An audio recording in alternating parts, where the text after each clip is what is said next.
నమస్తే, welcome to ఈ6 TV. గుజరాత్లోని అహ్మదాబాద్లోని air India విమానం కుప్పకూలిన ప్రాంతంలో సహాయక చర్యలు కొనసాగుతున్నాయి. అటు ప్రమాదానికి గల కారణాలను తెలుసుకునేందుకు దర్యాప్తు అధికారులు కూడా ఘటనా స్థలాన్ని పరిశీలిస్తున్నారు.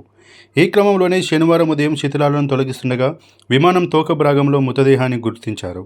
గురువారం మధ్యాహ్నం అహ్మదాబాద్ నుంచి లండన్ బయలుదేరిన ఈ విమానం టేకాఫ్ అయిన కాసేపటికే విమానాశ్రయం సమీపంలోని వైద్యులు, నర్సింగ్ సిబ్బంది నివాస ప్రాంతం వద్ద కుప్పకూలిన సంగతి తెలిసిందే.